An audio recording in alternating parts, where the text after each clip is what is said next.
Hello, ladies and gentlemen. Welcome back to the channel. I hope your day and your week are going very well so far. College football week 10 is officially here, and I have a ton of great picks to go ahead and share with you guys.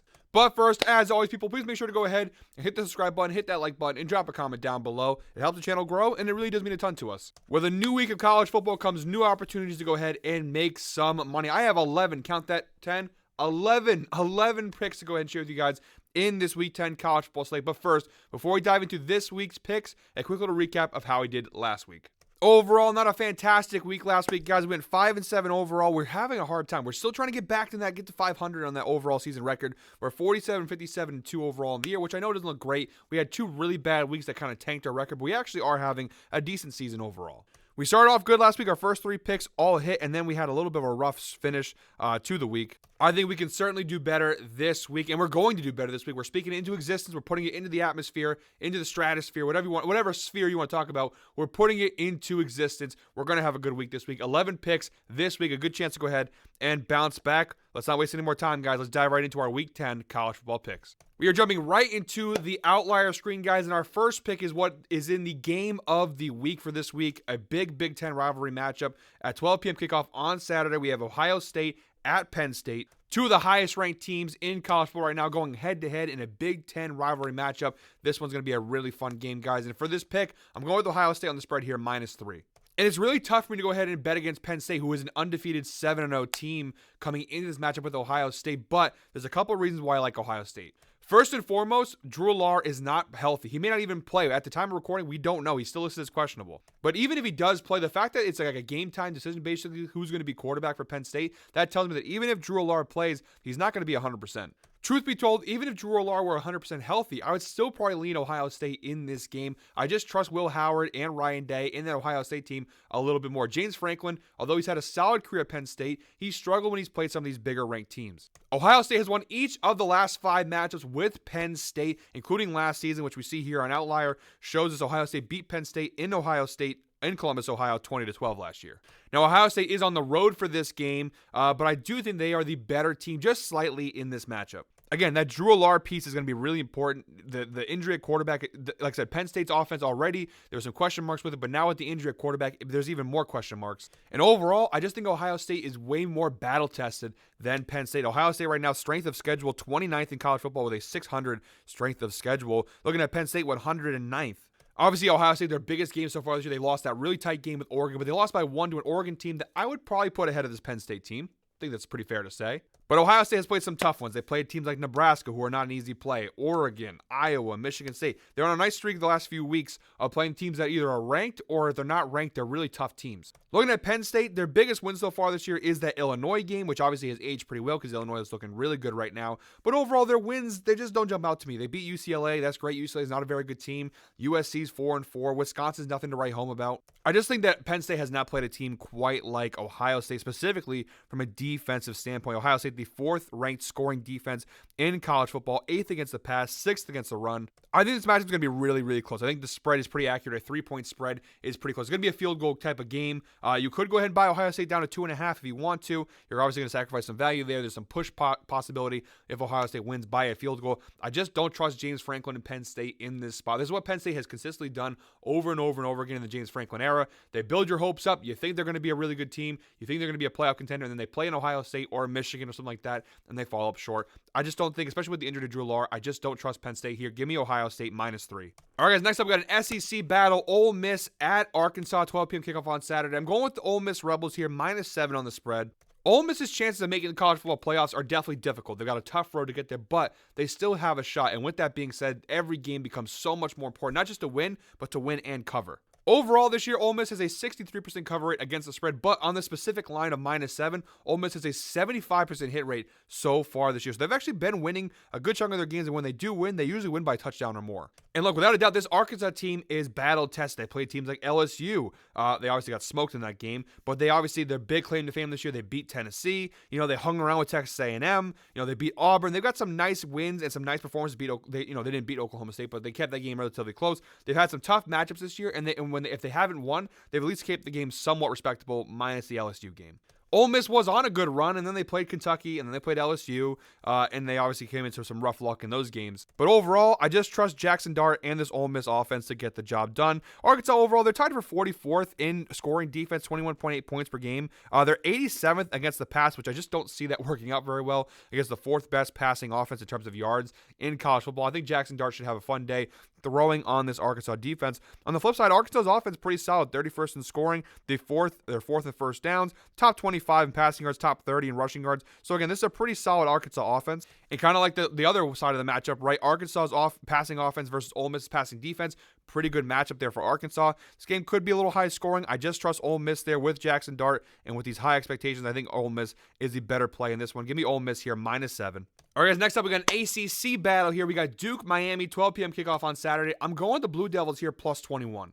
Now, it's been a little bit since these two teams have played. It's been 2 years, but the last time these two teams played back in 2022, Duke actually beat Miami 45-21 in a really exciting upset. These Duke-Miami games have been very competitive in recent years, and Duke, although their record isn't fantastic overall, not highly ranked or anything like that, this is a really solid defensive team and a team that should be able to at least slow Miami down a little bit. Duke overall tied for 20th in scoring defense with 18.6 points per game allowed, going against the number one scoring offense in college football. Duke has a 63% cover rate overall against the spread this year, but a 100% cover rate at this line. No team has beaten them by anything close to this line. Duke has been really solid. And the insights provided by Outlier, the Miami Hurricanes are 1-5 against the spread in their last 6 games at home. And yeah, Miami, obviously, they're one of the best teams in college football right now. There's no doubt about that. But in some of their wins, you've seen some close games. They've been, obviously early in the year, some blowouts, right? They killed Florida. A couple wins in a row where they're absolutely destroying their opponents. But then over the last month or so, you take the Florida State game out of it last week, which they beat them pretty handedly. Some close games, right? They did beat Louisville, but it was really close. They just barely survived Cal. A tough game with Virginia Tech. Miami isn't necessarily setting the world on fire like they were early in the season. Some of their games have been relatively close here against opponents that I would say are on similar levels to Duke.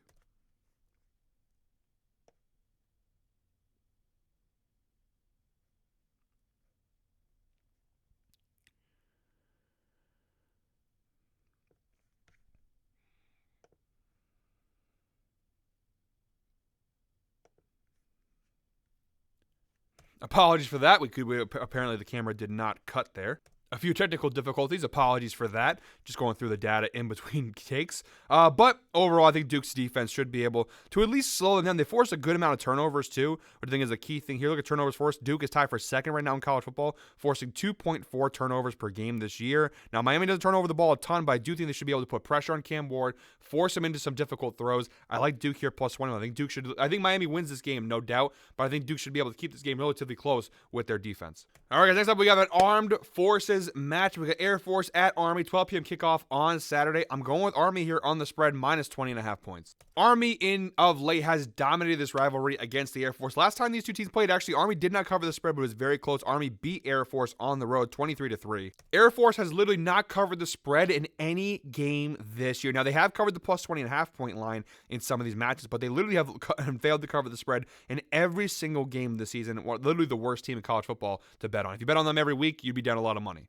On the flip side, Army is one of the best covered teams in college football right now. An 86% cover rate this year against the spread, 71% on this line of -20.5. Army has a lot of blowout wins on their resume.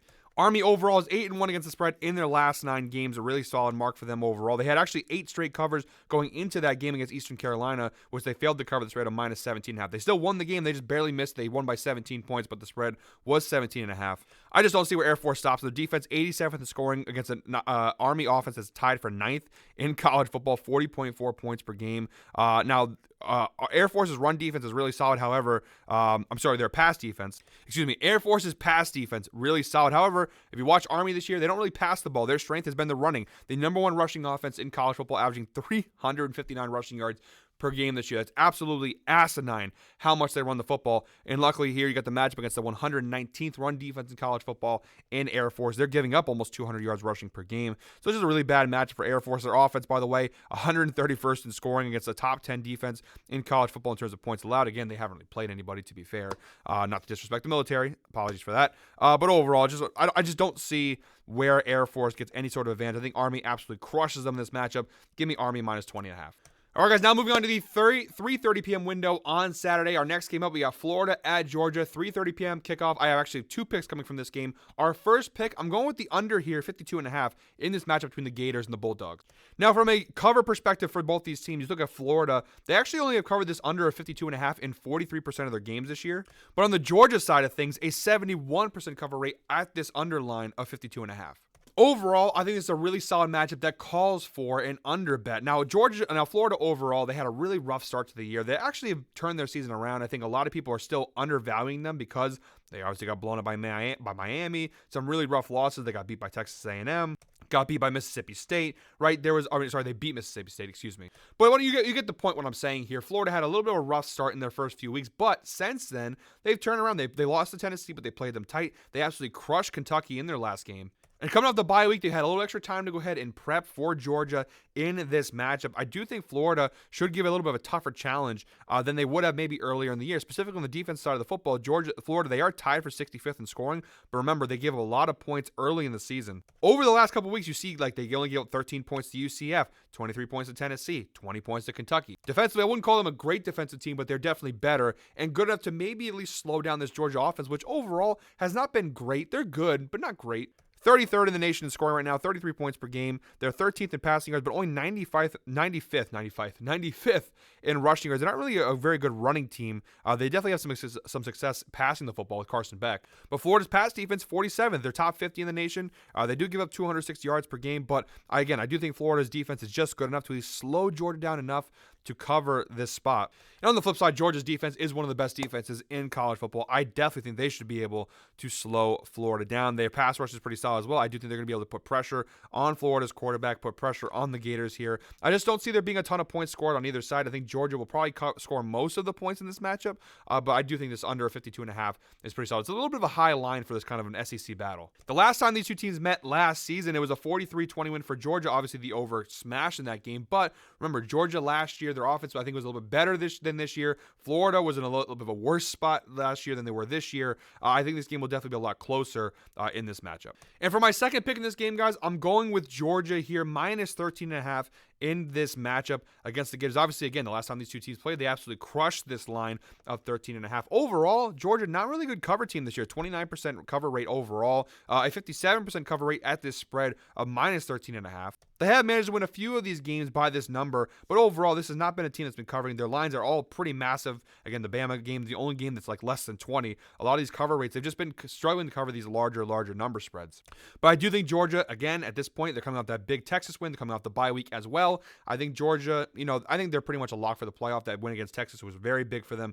But I do think they do need to take care of business here. Not just win, but win with some style points as well. I do think that Georgia is clearly the better team overall, though Florida should be able to keep this relatively close. I don't think this is going to be a 20-plus point blowout in Georgia's favor. I do think Georgia should be able to go ahead and win this game by 2 touchdowns here. I think it's a low-scoring game. This, to me, feels like the vibe of a 28-14 game, like Georgia beats Florida 28-14, or maybe something in the ballpark of 31-21, something in that ballpark. The under's going to cash, but I also think that Georgia should be able to win this game by 2 touchdowns. They're just a better coach, better experienced team. Although Florida's been playing better of late, I still don't trust the Gators to go ahead and win this game, especially at Georgia. Really tough spot on the road. Give me the Bulldogs here, minus 13.5.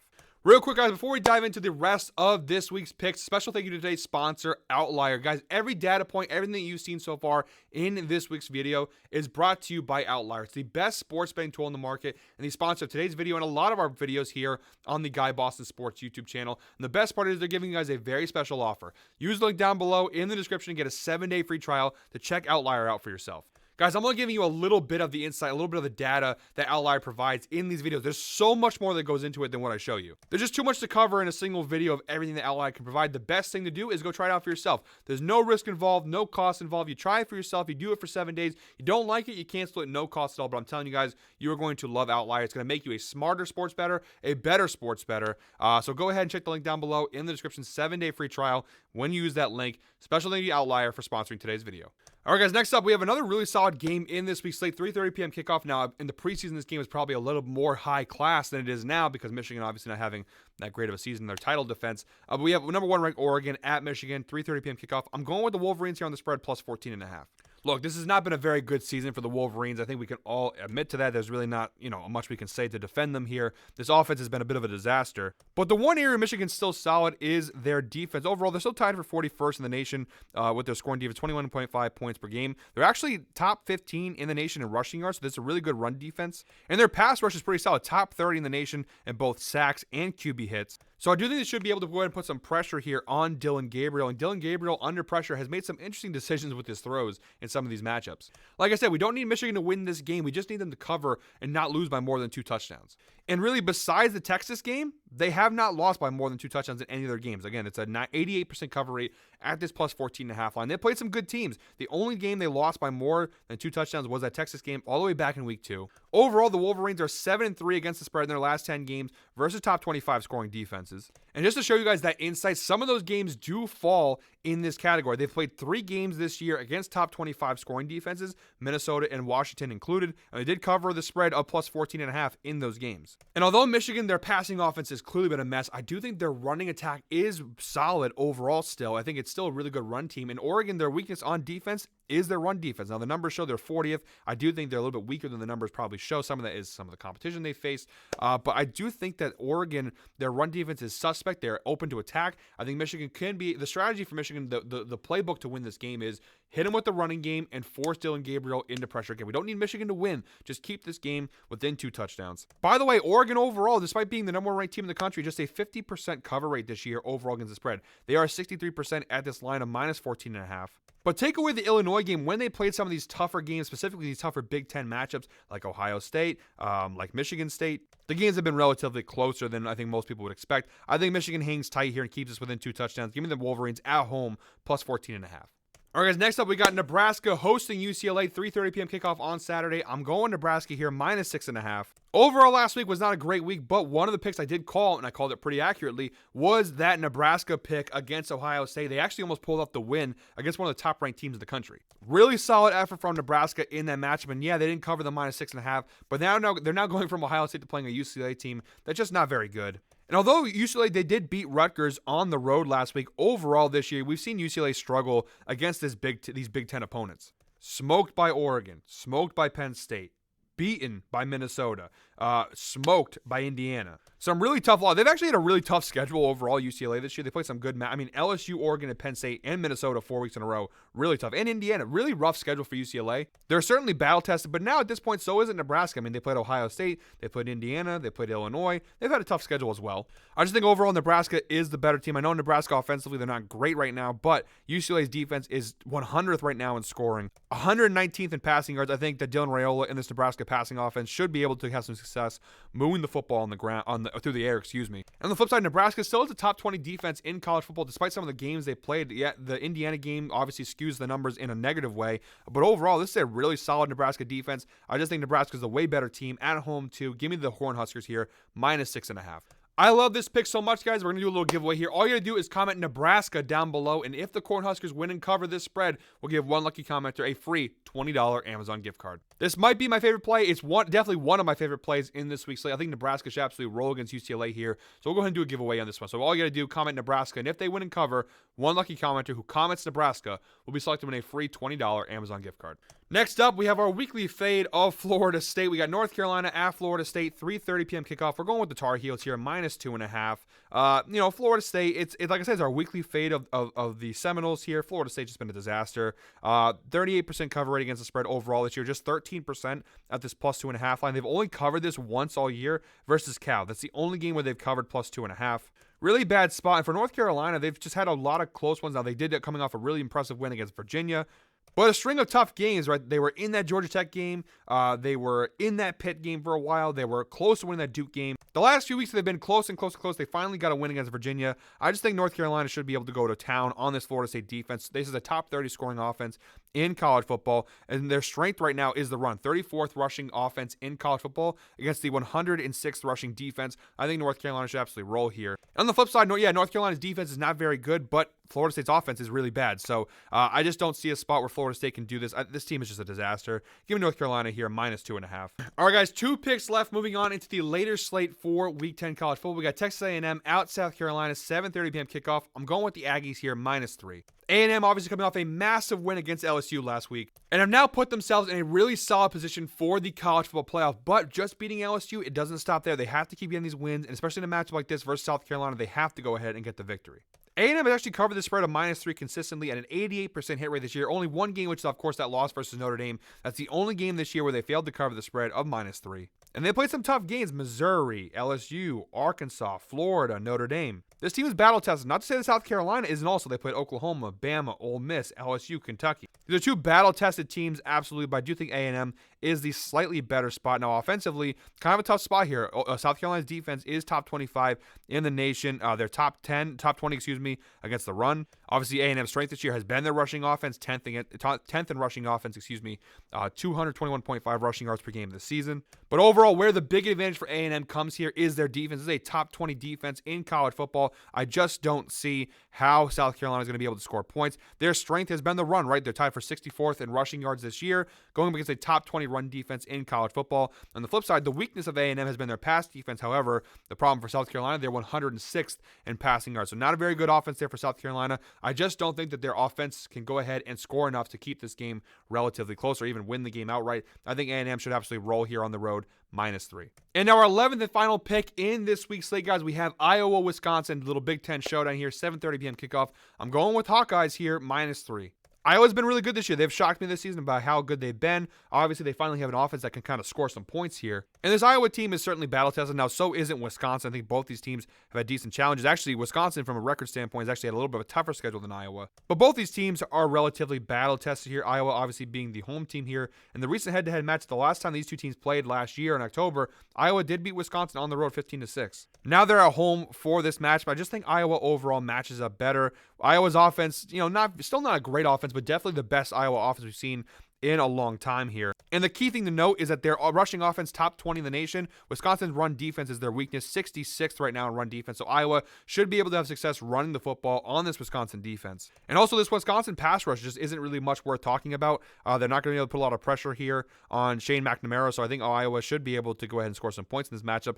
And the flip side, Iowa obviously top 25 defense in the nation. And Wisconsin's offense is just absolutely putrid, tied for 77th in the nation in scoring. They're 83rd in passing yards. Their strength is definitely on the running side of things, 45th in rushing yards. However, Iowa's strength defensively is against the run, 17th rushing defense in the college football, almost at NFL, in college football. Overall, I just don't think it's a good matchup on the road, too, for Wisconsin. Give me Iowa here, -3. So, guys, those are all 11 picks in this week's college football slate. Thank you very much, as always, for watching. One more time, guys, please make sure to go ahead and hit the subscribe button, hit that like button, and drop a comment down below. By the time you watch this video or my next week's video, we should be at 100,000 subscribers. Fingers crossed, we're getting there. We're really close. At the time of recording, less than 1,200 away. Appreciate you guys for watching and tuning in every week. I know the record overall, 47, 57-2, is not very good. But I promise you, by the time this season comes to an end, we will be 500 or better. I promise you guys that. That's my guarantee to you, the people. I hope you're all winners, guys. Until next time, enjoy week 10 of college football.